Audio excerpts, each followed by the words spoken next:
Hello everyone, welcome to C1IS Academy. Today I am going to discuss about methodology and perspectives of political science. Basically देखिए ये content पूरा English में है but आपको कोई problem नहीं होगी। मैं बाइलिंगुअल इसे रखूँगा, ठीक है, सभी को समझ में आएगा।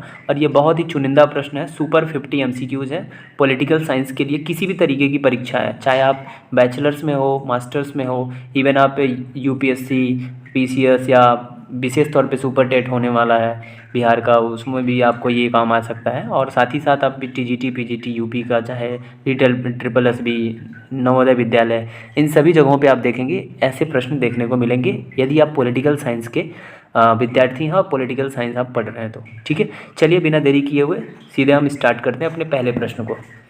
तो फर्स्ट प्रश्न हमारा है, Who among the following strongly said that man is a political animal? आपको बताना है कि कौन इसमें विश्वास करता है कि जो मानव है वो एक राजनीतिक पशु है, या राजनीतिक कह सकते हैं कि पशु की तरह बिहेव करता है। तो इसमें ऑप्शन है, ए ऑप्शन है सॉक्रेटिस, बी ऑप्शन है प्लेटो, सी ऑप्शन है अरिस्टोटल और डी ऑप्शन है नन ऑफ द एबव। ठीक है, तो चलिए डिस्कस करते हैं कि किसने ऐसा कहा था कि man is a political animal. आप लोगों ने अपना आंसर टिक कर लिया होगा। मैं यहाँ पे बताता हूँ बेसिकली इसका आंसर क्या होगा, Aristotle, C option, C for cat. और इसमें है आपको अरिस्टोटल, मीन्स आपको ये बात पता चल गया कि man is a political animal. जो इंसान है, जो मनुष्य है, वो एक क्या है, राजनीतिक प्राणी है, राजनीतिक जानवर है कह सकते हो आप। ठीक है, चलो तो बाकी सॉक्रेटिस के बारे में बात कर ले, प्लेटो के बारे में बात कर ले। यहाँ पे एक ट्रिक मैं बात बता दे रहा हूँ आप लोगों को। बेसिकली एक इस्पा नाम का कॉन्सेप्ट होता है, लोग जाया करते हैं इस्पा कराने के लिए। ठीक है, तो यहाँ से आप याद रखना एक दूसरे के ये गुरु हैं।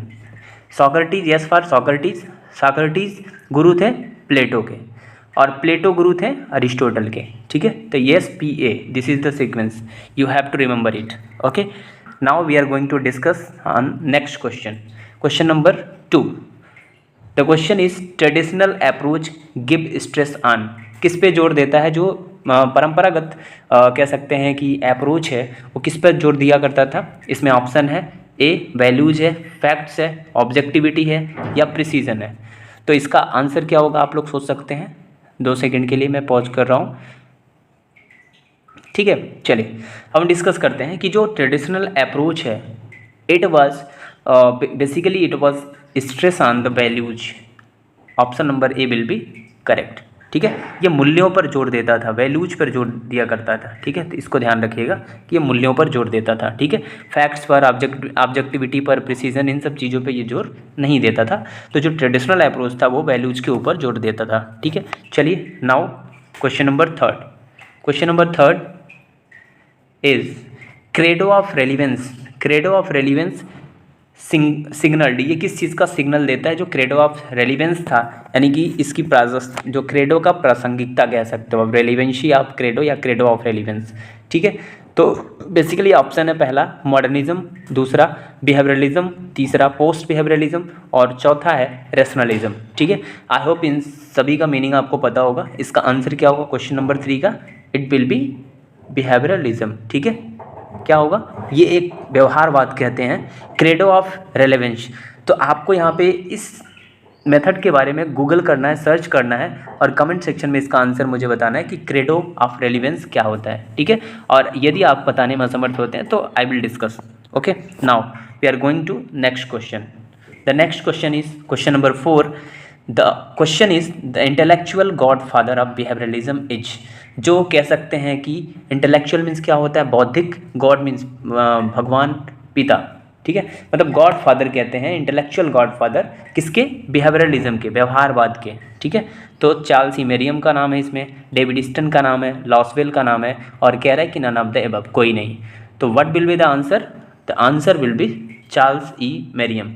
Charles E Merriam was the intellectual godfather of behaviouralism. व्यवहारवाद के जो बौद्धिक जनक पिता के रूप में या भगवान के रूप में जाने जाते हैं, उनका नाम है चार्ल्स मेरियम। ठीक है, बाकी डेविड ईस्टन के बारे में आपको पता है, इनपुट आउटपुट मॉडल दिया था इन्होंने। ठीक है, हेराल्ड लासवेल ने पावर पॉलिटिक्स की बात की हुई है। तो इन सब चीज़ों के ऊपर भी डिस्कस करते रहेंगे। The next question will be 5th Hobbes theory of social contract is explain in his book. कौन सी किताब में हॉब्स की जो थ्योरी है मतलब सोशल कॉन्ट्रैक्ट के ऊपर किस बुक में इसको एक्सप्लेन किया गया, व्याख्या किया गया है? तो पहला है रिपब्लिक, दूसरा है प्रिंस, तीसरा है सोशल कॉन्ट्रैक्ट और चौथा है लेवियाथन। ठीक है, तो बेसिकली इसमें पांचवें का आंसर क्या होगा? पांचवें का आंसर होगा, आपको पता है हॉब्स की जो बुक है वो फेमस बुक है, लेवियाथन बोलते हैं इसको। ठीक है, लेवियाथन। तो बेसिकली लेवियाथन में जो हॉब्स की ये बुक भी है और इसी में सोशल कॉन्ट्रैक्ट का जो एक्सप्लेनेशन है इसी में इन्होंने दे रखा है लेवियाथन में। ठीक है, ये बात कर लें प्रिंस की, तो प्रिंस किसके द्वारा लिखी गई बुक है? ये मैकियावेली के द्वारा लिखी गई है। ठीक है, मैकियावेली के द्वारा लिखी गई बुक है। और सोशल कॉन्ट्रैक्ट आपको पता है, it was written by Rousseau. और बात करेंगे रिपब्लिक की, तो इसको आप लोग बताइएगा सर्च करके कि किसके द्वारा लिखी गई बुक है। क्वेश्चन नंबर 5 है। क्वेश्चन नंबर 5 में क्या है? टू ट्रिटीज ऑफ गवर्नमेंट, ये किताब है टू ट्रिटीज ऑफ गवर्नमेंट। ठीक है, यानी कि सरकार के ऊपर दो समझौते कह सकते हो।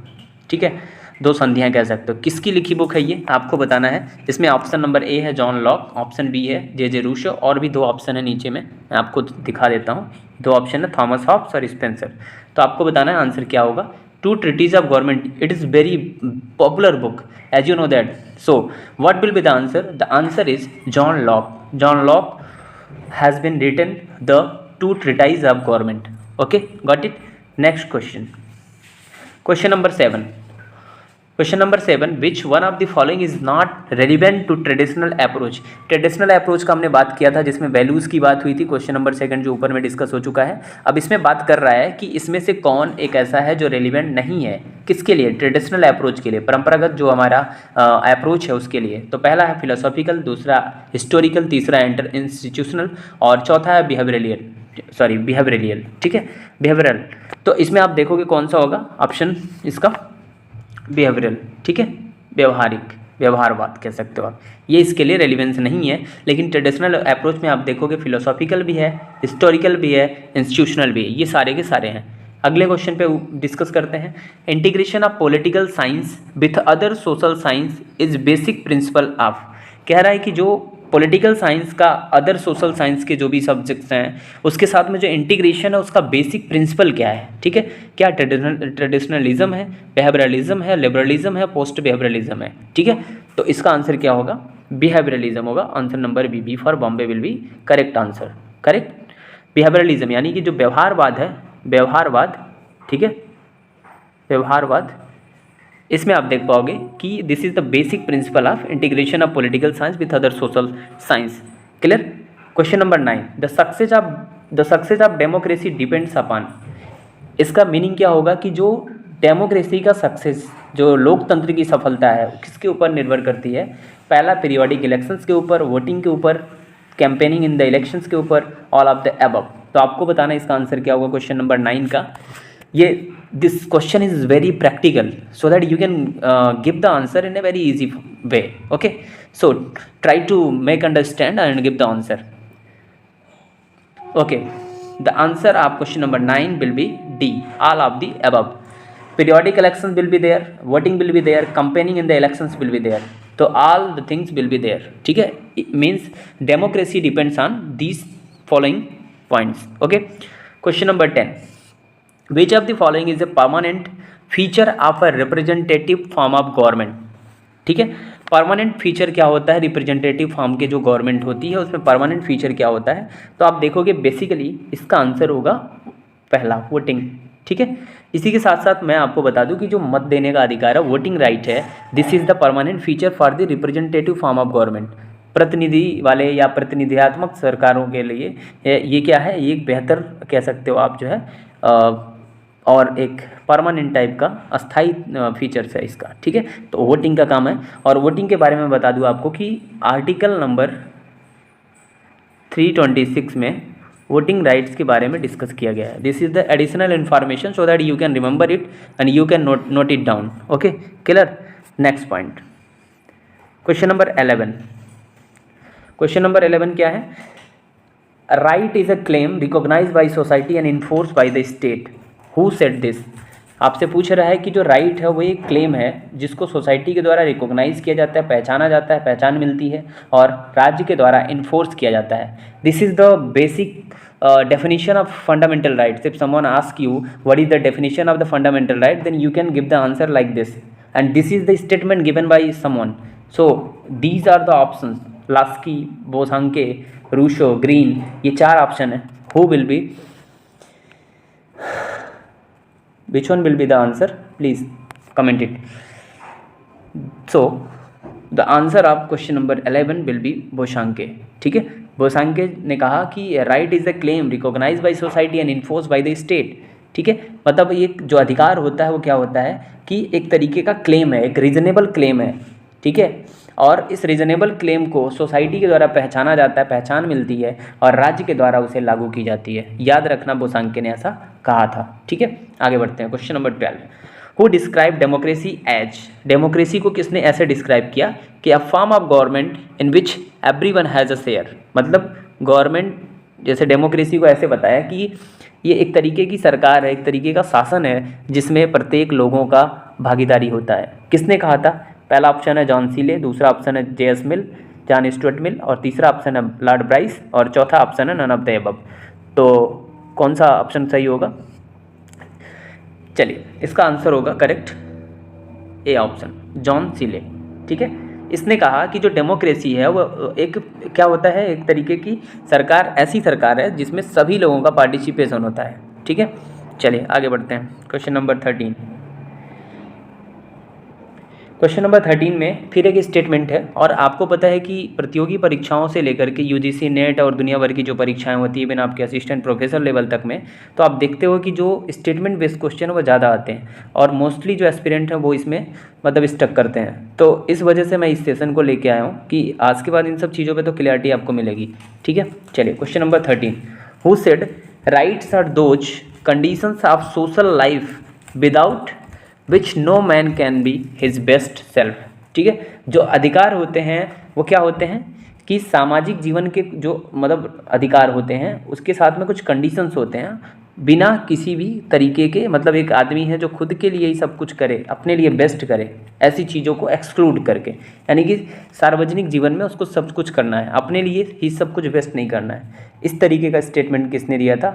हाबहाउस ने, बोसांके ने, लास्की ने, हीगल ने. तो आपके पास जो है इस क्वेश्चन का आंसर कौन सा होगा बताना है.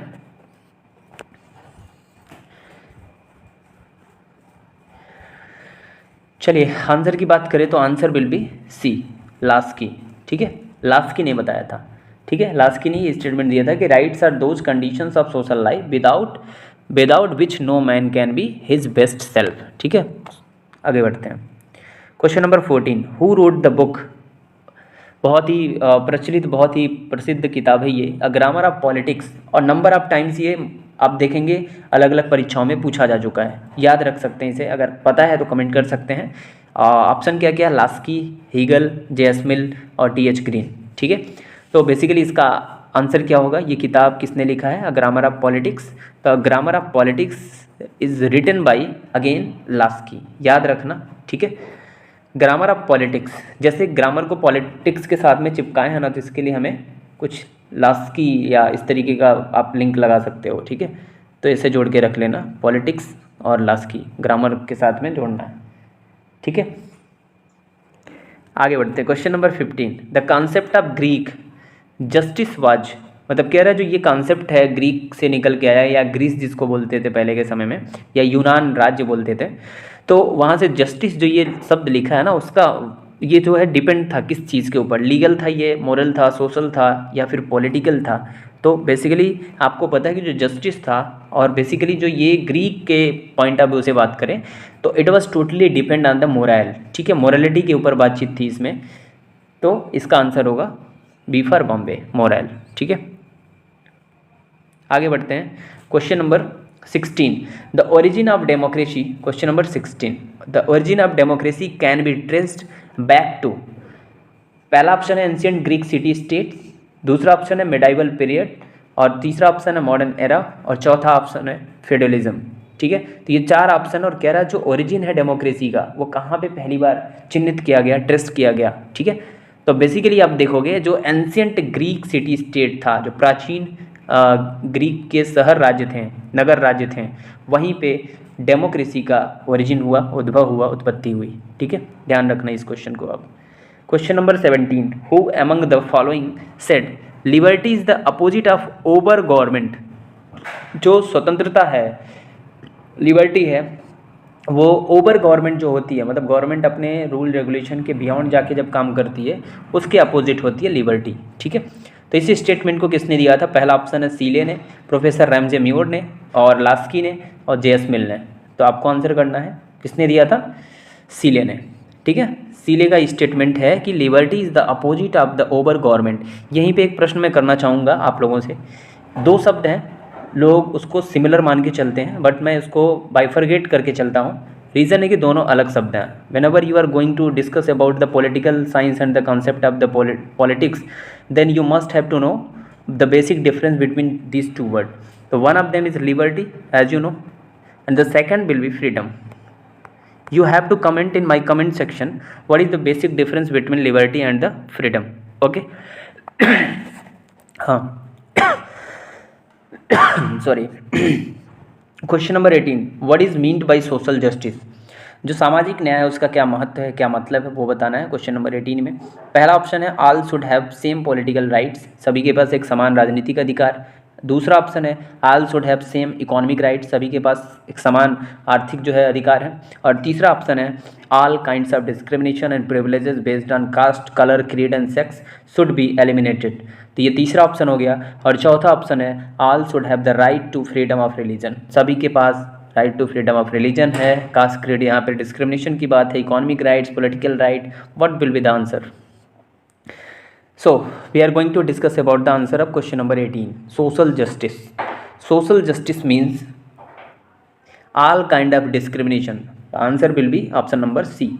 मतलब जितने भी तरीके का डिस्क्रिमिनेशन है, भेदभाव है, या जिस भी तरीके का प्रिविलेजेस है, privileges, do you know what is meaning of privileges?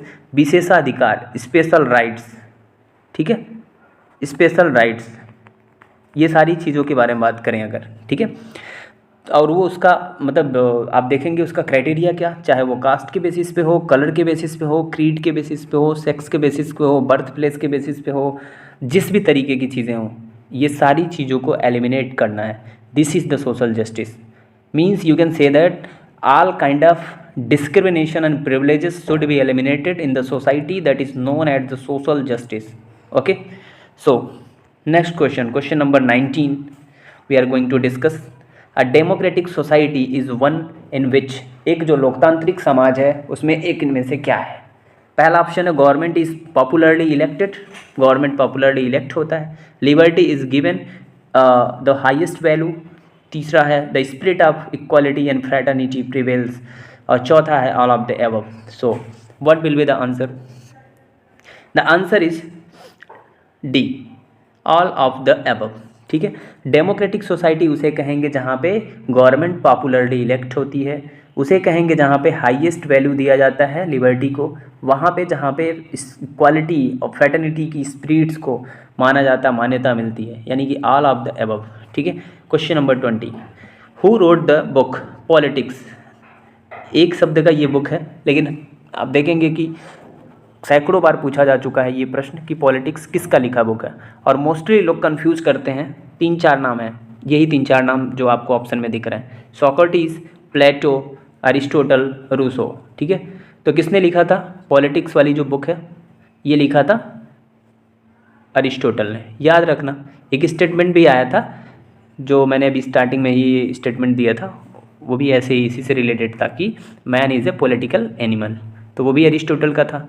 और इन्हीं अरिस्टोटल ने ही, ये फिलोसफर जो थे पॉलिटिकल थिंकर थे, वेस्टर्न थिंकर हैं ये बेसिकली, इन्होंने ही एक स्टेटमेंट और दिया था कि political science is the master science. ये जितना भी एडिशनल इन्फॉर्मेशन दे रहा हूँ आप इसे काइंडली नोट डाउन कर लीजिए, इंपॉर्टेंट है। ठीक है, एक स्पा का कॉन्सेप्ट मैंने बताया, SPA। ठीक है, सोक्रेटिस गुरु किसके थे? प्लेटो के। प्लेटो किसके गुरु थे? अरिस्टोटल के, SPA। ठीक है, तो ये चीज़ याद रखना। दूसरा मैंने स्टेटमेंट दिया, political science is the master science. Politics book किसकी है? अरिस्टोटल की। किसने लिखा? अरिस्टोटल ने लिखा, याद रखना, ठीक है। और आपको इसको याद रखने के लिए एक सिंपल सा ट्रिक बता रहा हूँ, पीए। जितने भी पॉलिटिशियंस आजकल घूम रहे हैं ना, उनके पास एक पीए होते हैं, पर्सनल असिस्टेंट। तो पी फॉर पॉलिटिक्स और ए फॉर अरिस्टोटल। आप अपने मतलब की चीज़ ढूंढो, ठीक है। Question number 21।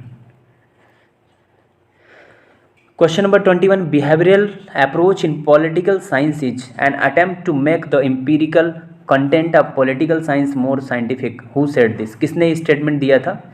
तो आपको बताना है, इसमें ऑप्शन दिख रहा है, Charles Merriam, David Easton, Pavlov और रॉबर्ट ए डहल। तो सीधे आंसर के ऊपर डिस्कस करते हैं। क्वेश्चन नंबर 21 का आंसर क्या होगा? चार्ल्स ई मेरियम, ठीक है। चार्ल्स ई मेरियम ने एक स्टेटमेंट दिया था बिहेवियरल अप्रोच को लेकर के कि पॉलिटिकल साइंस है क्या, ठीक है। वो बताया कि an attempt to make the empirical content of political science more scientific. मतलब जो हम एक अटेम्प्ट करते हैं, एम्पिरिकल मतलब जो अनुभवमूलक ज्ञान होते हैं, उस चीज़ों को हम पॉलिटिकल साइंस में जब यूज़ कर रहे हैं तो उसको साइंटिफिक वे में करें। This is the political science, ठीक है। चलिए नेक्स्ट क्वेश्चन है 22। Eight principles of behavioural approach a political science is generally known as.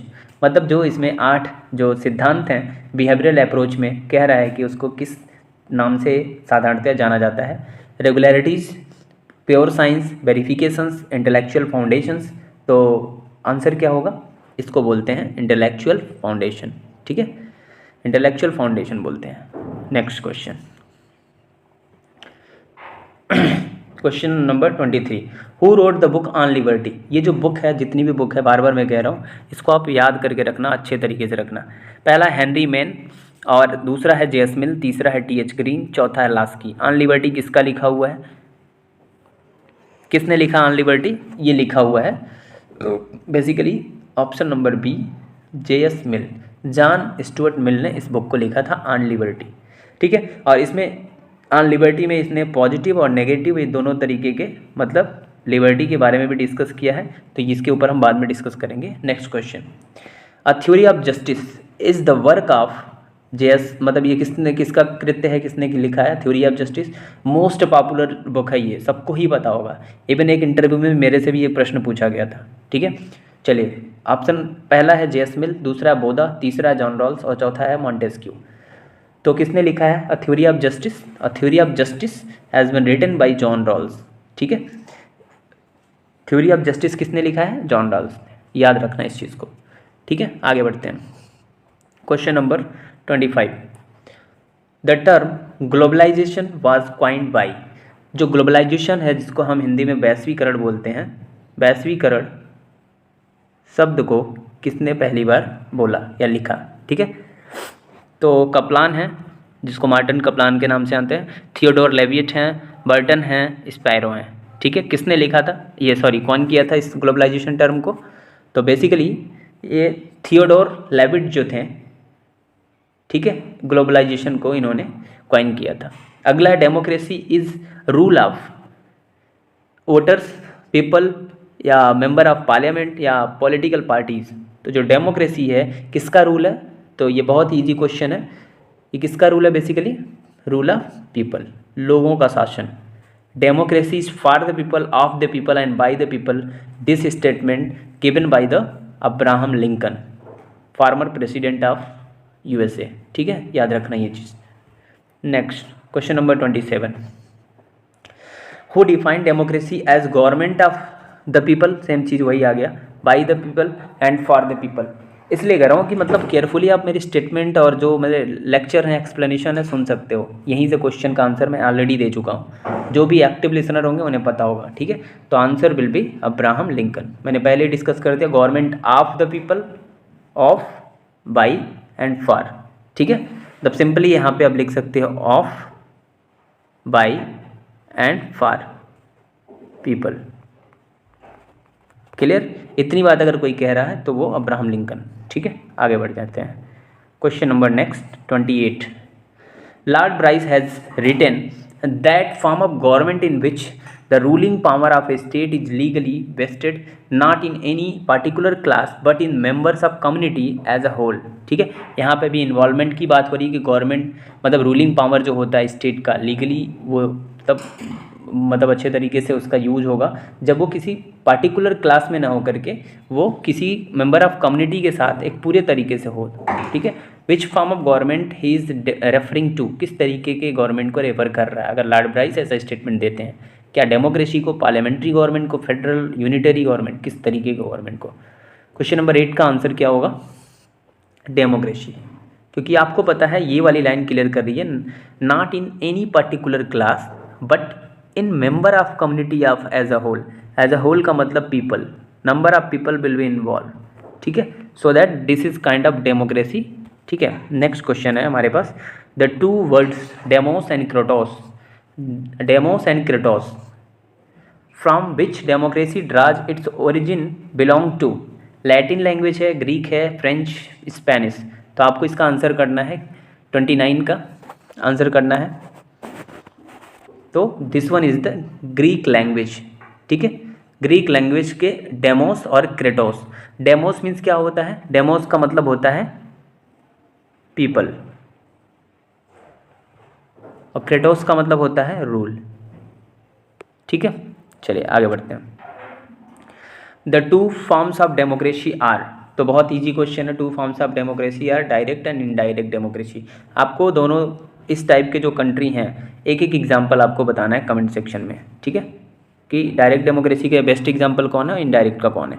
Question number 31, which one of the following theories of democracy accords high priority to the political rights of citizens, ठीक है। तो आपको बताना है क्या ये pluralist theory of democracy है, elitist theory of democracy है, Marxist theory of democracy, liberal theory of democracy. कौन सा आंसर होगा, 31 का आंसर होगा लिबरल थ्योरी ऑफ डेमोक्रेसी, ठीक है। इसका आंसर ये होगा। आगे बढ़ते हैं क्वेश्चन नंबर 32। अभी हमारे पास अराउंड 18-19 क्वेश्चन अभी भी बचे हुए हैं और एक्सप्लेनेशन काफ़ी डिटेल हो रहा है, तो it will take time, make patience, ठीक है। चलिए आगे बढ़ते हैं। Question number 32, which theory of democracy attaches great importance to economic right of man. Marxist theory, elite theory, pluralist theory, all of the above. तो आंसर क्या होगा, answer will be Marxist theory. ए जो होगा इसका आंसर होगा Marxist theory. मतलब theory of democracy attach है great importance to economic right of man, जो लोगों के इकोनॉमिक राइट हैं उसका महत्व होना चाहिए, इस चीज़ को समझाया मार्क्सिस्ट थ्योरी ने। और मार्क्सिस्ट थ्योरी को देने वाला कौन था, कार्ल मार्क्स, ठीक है। इसकी कुछ किताबें भी काफ़ी प्रमुख है, दास कैपिटल, ये सारी चीज़ें, ठीक है। चलिए आगे बढ़ते हैं। द टर्म लिबर्टी, लिबर्टी में पहले भी पूछ चुका हूँ, लिबर्टी और फ्रीडम के बीच में डिफरेंस क्या होगा, बार बार आ रहा है। जब आप वर्ड नहीं समझते हैं तो फिर थ्योरी और ये सब चीज़ें बहुत दूर की बात हो जाती हैं। तो यहाँ भी आया है, ठीक है। कह रहा है कि the term liberty has been drawn from the Latin word, Latin term. तो एक अपने एक क्वेश्चन में ही एक आंसर छुपा हुआ है कि ये आप यहाँ से भी क्वेश्चन बन सकता है कि जो लिबर्टी है शब्द है वो कौन से लैंग्वेज का है, ठीक है। तो ये लैटिन लैंग्वेज है, liberty, alpha liberty, alpha Latin. और ये पूछा कि इसका जो मतलब किस शब्द से ये निकला हुआ है, तो इस शब्द का जो मीनिंग बना आगे चल के लिबर्टी। तो इसका क्या आंसर होगा, आंसर विल बी लीवर, ठीक है, डी ऑप्शन होगा, ठीक है। Question number 31, one of the major factor that has stimulated the globalisation process is effective utilisation of resources, increase in income and wealth, willingness to cooperate, और last option है rapid improvement in technology. तो 31 का answer होगा major factor that has stimulated the globalisation process. तो answer will be last D, ठीक है, rapid improvement in technology, ये होगा। Question number 35, removing barriers or restrictions set by government is called. जो barriers हैं, रिस्ट्रिक्शंस है, उसको हटाती है अगर सरकार, तो उसे क्या कहते हैं, क्या लिबरलाइजेशन बोलते हैं, इन्वेस्टमेंट बोलते हैं, फेवरेबल ट्रेड बोलते हैं, या फ्री ट्रेड बोलते हैं। तो आंसर क्या होगा, आंसर होगा लिबरलाइजेशन, ठीक है, आंसर विल बी लिबरलाइजेशन। और आपको पता है कि एलपीजी मॉडल आया था 1990s के दौर में इंडिया में, लिबरलाइजेशन, प्राइवेटाइजेशन, ग्लोबलाइजेशन, ठीक है। चलिए अब यहीं देखिए, ग्लोबलाइजेशन मैंने बोला नहीं कि अगला क्वेश्चन ही ग्लोबलाइजेशन पे आ गया। Globalisation by connecting countries leads to, option number A, lesser competition among producers, greater competition among producers, no competition between producers, या नन ऑफ दीज। तो कौन सा होगा option, option will be B, greater competition among producer, जितने भी producer हैं वहाँ पे बहुत बड़े लेवल पे कंपटीशन उनको मिलता है, मतलब वहाँ पे कट थ्रोट कंपटीशन बना रहता है, ठीक है, इस ग्लोबलाइजेशन के दौर में। Eurocentrism as the term for an ideology was coined by whom, किसके द्वारा ये टर्म दिया गया था, ये क्वेश्चन में पूछ रहा है। Eurocentrism, Karl Marx, Green, Samir Amin और रूशो, ठीक है। तो what will be the answer? The answer will be Samir Amin, ठीक है। यूरोसेंट्रलिज्म, यूरोपियन यूनियन आप समझते होंगे, ये एक रीजनल कॉपरेशन है, तो उसी के बिहाफ पे इसको बोला जाता है। अगला है, during the Enlightenment of 18th century scholars emphasized the supernatural, scholars denied the possibility of scientific study of humans, a number of scholars believed human social life could be studied scientifically, or none of these. So what will be the answer? The answer will be C. A number of scholars believed human social life could be studied scientifically. तो scientific तरीके से बहुत सारे scholar और लोगों का मानना था कि इसकी स्टडी जो ह्यूमन सोशल लाइफ है उसकी स्टडी साइंटिफिकली की जानी चाहिए 18th सेंचुरी में, ये एनलाइटमेंट था। इकोनॉमिक्स डील्स विथ, इकोनॉमिक्स जो है वो डील करता है production of goods and services, consumption of goods and services, distribution of goods and services, या ऑल ऑफ दीज। तो 39 का आंसर क्या होगा? ऑल ऑफ दीज, सारे के सारे फैक्टर इसमें काम करते हैं इकोनॉमिक्स। ये गुड्स एंड सर्विस के प्रोडक्शन की बात करता है, कंजप्शन की बात करता है, डिस्ट्रीब्यूशन की भी बात करता है। Question number 40, the social science that deals with human use of the natural environment is, क्या होगा? Genetics, geography, political science, sociology. तो सोशल साइंस कौन सा है जो ह्यूमन यूज और नेचुरल इन्वायरमेंट को डील करता है? तो आपको पता है इजीली, इसका आंसर क्या होगा? Answer will be B, geography, भूगोल, क्योंकि नेचुरल इन्वायरमेंट वगैरह की बात इसी में आपको देखने को मिलेगी। अगला क्वेश्चन है question number 41, political science stresses the study of, किसके ऊपर जोर डालता है, दबाव डालता है? पॉलिटिकल साइंस गवर्नमेंट के ऊपर, स्टेट, पावर, या सभी के ऊपर? तो answer will be all of the above, क्योंकि गवर्नमेंट के बारे में बात होगी, स्टेट के बारे में बात होगी और पावर के बारे में बात होगी, ठीक है। आगे बढ़ते हैं। Question number 42, psychology deals with, psychology जो है वो डील करता है किससे? Only violent behaviour, normal behaviour, mental states of individual humans, या groups of people in interaction, ठीक है। तो answer will be mental states of, option will be C, mental states of individual humans. Psychology क्या करता है कि जो mental states है, अवस्था है इंडिविजुअल ह्यूमन का, वो देखता है, उसके बारे में डील करता है। 41 है, 43 है, the study of human group behaviour is the definition of human group behaviour अगर है तो उसको क्या बोलेंगे? साइकोलॉजी बोलेंगे, सोशियोलॉजी बोलेंगे, जियोलॉजी, नन ऑफ दिस। तो क्या होगा? दिस शुड बी सोशियोलॉजी, ठीक है। चलिए 4-5 क्वेश्चन और बचे हैं, बस ख़त्म ही होने वाला है, लेकिन मुझे लगता है कि ये सुपर 50 क्वेश्चन, यस 50 क्वेश्चन आपको कम से कम इसके साथ में एडिशनल बहुत सारे क्वेश्चन दे के गए, आपको मेरे लेक्चर में सुनने को मिल रहा होगा ये चीज़ें, ठीक है। और अगर इसमें किसी चीज़ की नीड है, कोई कंटेंट और आपको एडिशनल चाहिए, तो आप मुझे कांटेक्ट कर सकते हैं, कमेंट कर सकते हैं, ठीक है। चलिए question number next, the social science lack theories, concept, scientific laws, generalisation, क्या लैक करता है, किस चीज़ की कमी है सोशल साइंस में? तो आप देखेंगे इसका आंसर क्या हो जाएगा? Social science lack scientific laws, जो इसमें वैज्ञानिक विधियां हैं, नियम हैं, वो इसमें नहीं होती हैं, इसीलिए लैक करती है ये चीज़। Ethical neutrality, ethical neutrality is the opposite of, किसका अपोजिट है, किसका उल्टा है एथिकल न्यूट्रलिटी जो है? तो इसका आंसर करना है आपको, ethical neutrality is opposite of judgemental social science, इस चीज़ का ये उल्टा है। एथिकल न्यूट्रलिटी मतलब एथिकली आप न्यूट्रल रह रहे हैं, अगर इसका अपोजिट देखा जाए तो जजमेंटल सोशल साइंस जो है ये इसका अपोजिट उल्टा हो जाएगा ये। Question number 46, anthropology is restricted, मतलब मना करता है टू स्टडी ऑफ, किसको मना करता है बेसिकली? 46 का आंसर होगा डी, मतलब इनमें से कोई नहीं है, ठीक है, यानी कि ये सब चीज़ों को मना नहीं करता, इसको कहता है यस, ठीक है। 46 का डी होगा। क्वेश्चन नंबर 47, ऑब्जेक्टिविटी मीन्स क्या होता है? Precision, taking nothing for granted, C eliminating bias, और डी रिपीटिंग ऑब्जर्वेशंस। तो क्या होगा आंसर इसका 47 का?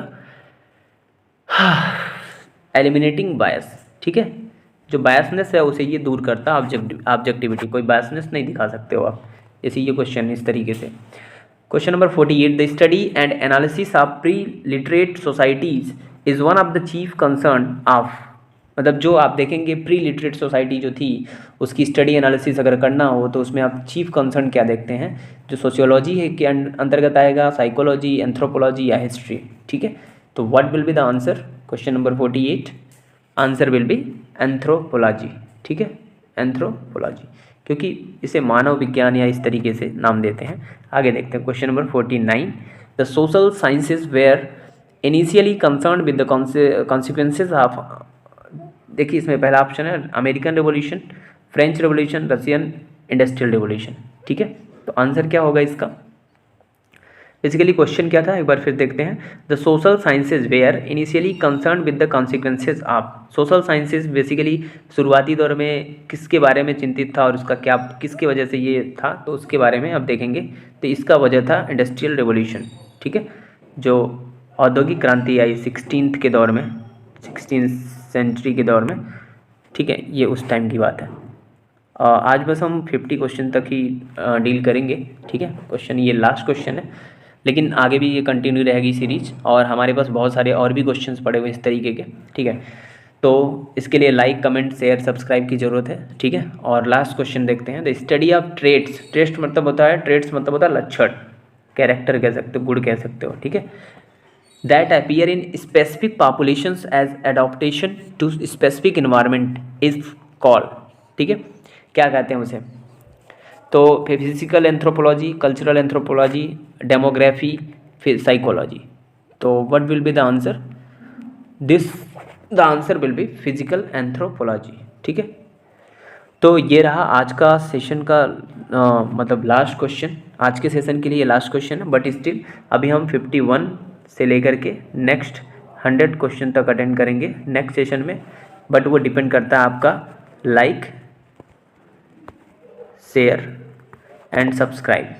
ठीक है, ये चैनल को लाइक से आप सब्सक्राइब करिए, और किसी भी अदर आपको कोई भी टॉपिक पे इस तरीके की इंफॉर्मेटिव और लुक्रेटिव वीडियो चाहिए तो आप मुझे कमेंट सेक्शन में कमेंट कर सकते हैं। ठीक है, चलिए आज के लिए इतना ही। Thank you so much, thank you.